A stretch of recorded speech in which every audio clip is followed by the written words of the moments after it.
Hemos conversado sobre una serie de temas, principalmente la parte epidemiológica, la parte económica y dentro de eso cómo abrir la economía. Claudio, ¿cómo podríamos resumir entonces todo lo que hemos hablado en cuanto a la parte económica y cómo deberíamos de ir haciendo esta apertura, ahora que es lo importante?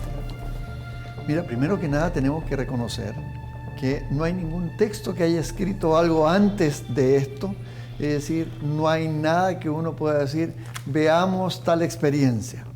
Por consiguiente, todo el mundo, sin excepción, ha trabajado en un contexto que le podríamos llamar prueba y error. El problema es que cometer errores por el lado de la salud son vidas, y cometer errores por el lado de la economía es también crear un caos extraordinariamente grande. Especialmente hay que tener mucho cuidado con estos errores, porque si son muy costosos en la parte financiera, por ejemplo, la parte fiscal, estos errores no hay suficientes recursos para estar perdiendo recursos por error, ¿okay? Eso es una cosa. Segundo aspecto muy importante es que decimos volver a la normalidad. A mí me gustaría decir volver a una normalidad anormal, porque no sigue una norma como era antes, es una nueva norma, entonces es anormal, contraria a la norma anterior. ¿Qué significa? Que vamos a llegar a trabajar. ¿Y dónde? Vamos a tener que usar a lo mejor mascarilla, el distanciamiento social, cómo lo vamos a hacer para almorzar, que antes nos sentábamos todos en la misma mesa al mismo tiempo.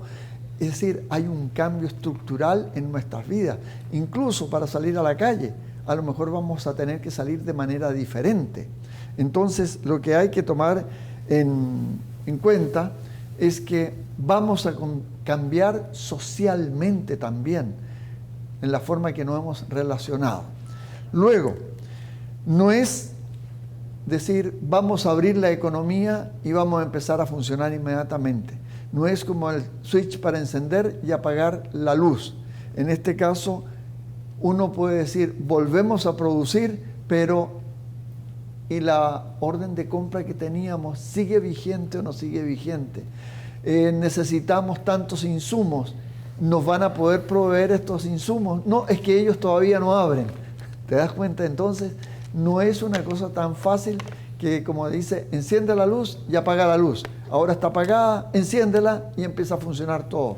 No va a ser eso de esa manera. Y a nivel personal, algunas personas tenían trabajo cuando comenzó la crisis y ahora ya no. Y ahora no tienen trabajo. ¿Cuántas microempresas que eran las que le proveían algún bien o servicio a una empresa mediana y esa mediana a una gran empresa? Y resulta que las 10 microempresas que le daban a esta mediana empresa, hay 2 que están funcionando y las otras no van a volver a funcionar. Entonces es una cosa un poco más complicado y es por eso decimos que puede tomar más tiempo, pero hay que ver cómo se vuelve lo antes posible. Entonces, si nosotros no equilibramos entre la salud de la gente y la salud de la economía, estamos cometiendo un grave error porque no son aisladas, son interdependientes. Una depende de la otra.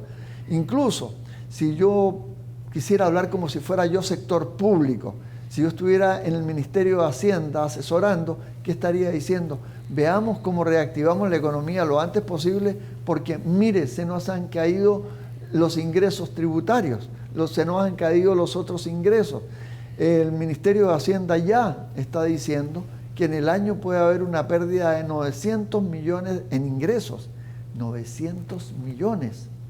Bueno, y si la economía no se abre de manera muy súbita y de buena forma, podríamos tener que la caída del Ministerio de Hacienda podría ser de 1.000 a 1.100 millones de dólares. Es decir, hay una situación tremendamente compleja y además le sumamos que va a ser difícil conseguir todos los fondos que queremos a una tasa de interés más o menos conveniente como país por este impacto. Entonces, tenemos que juntar todas esas cosas y en esta vuelta a la normalidad en un estado anormal, algo que todavía no queremos considerar de forma bastante determinante, es que el virus no se va a ir. va a estar presente.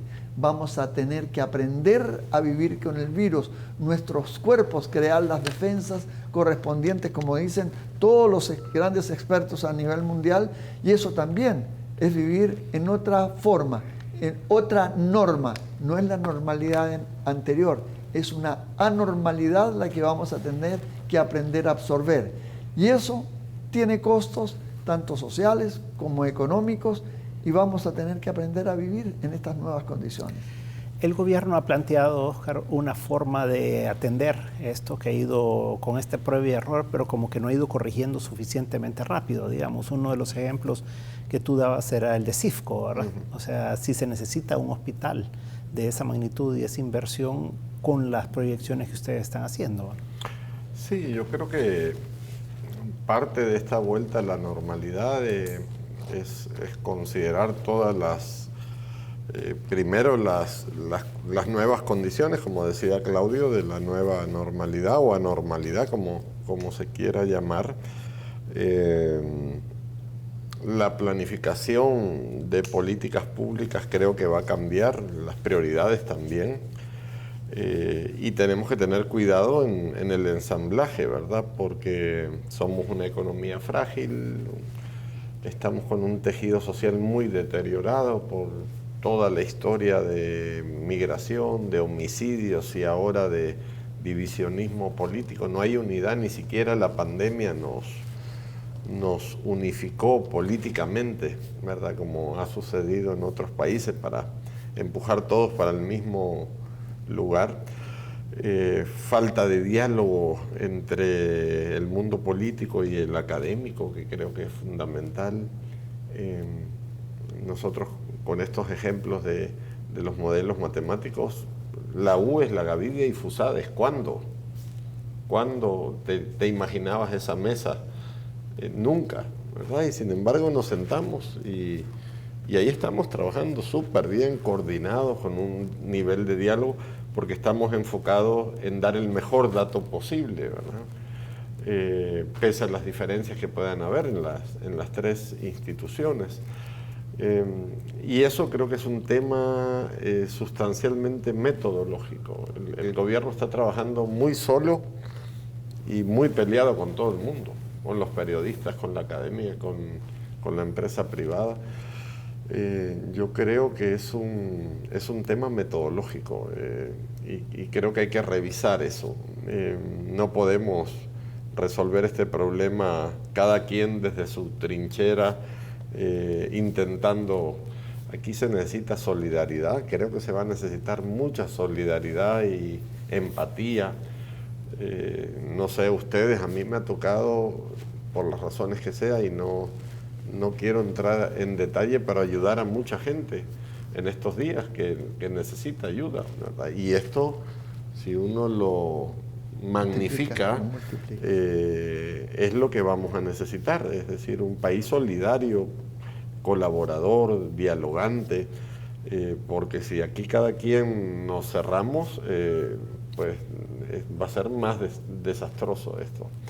Así que mi llamado es a poner de nuestra parte todo lo que hemos hecho, y hemos hecho muchísimas cosas durante estos 2 meses, estudios, informes, el proyecto del respirador que ahí está votado porque, o sea, ya llegamos a un nivel que ya el Ministerio de Salud no dio más de sí. Trabajamos 2 meses con un grupo de jóvenes. Ahora presentamos este día la aplicación, o sea, no hemos parado de producir cosas y lamentablemente, Luis, nadie nos ha dicho ni gracias, que no lo hacemos para eso, ni nos interesa, ni absolutamente nada. Ni no nos interesa tampoco. Ni no nos interesa tampoco. Y es un equipo de, te puedo decir, no sé, de 30, 40 personas pensando en el COVID, investigadores de nanotecnología, de modelaje matemático, de ciencia de los materiales, locales, internacionales. es increíble. O sea, bueno, yo creo que el llamado está ahí, ¿verdad? Sí. Y es decir, aquí están todos estos aportes de la Universidad Francisco Gavidia, del ESEN, de la Universidad del Salvador, de la UCA, de toda la academia realmente, claro, que están haciendo cada quien un aporte en el campo que considera que puede ser más efectivo. Tuve la semana pasada a unos académicos de la UCA también expresando que estaban dispuestos a apoyar con su metodología micros y pequeñas empresas para que salgan adelante. Entonces, FUSADES por el otro lado, otros centros de pensamiento, otros en el análisis fiscal como el ICEFI, FUNDE, etcétera. O sea, yo creo que todo mundo quiere aportar, ¿verdad? Pero tiene que haber una posibilidad de que lo haga. claro. Sí, y ahí hay una cosa bien importante. En este cambio que estamos teniendo, estamos pasando de la economía tradicional e industrial, estamos pasando a la economía digital.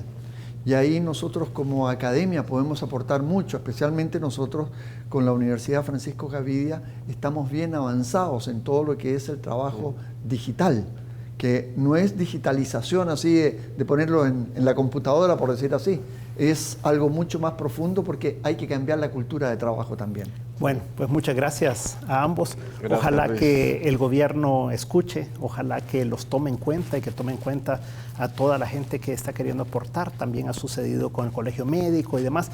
Aquí lo que se necesita es la unidad nacional. Se necesita, por un lado, los poderes del Estado, ¿verdad?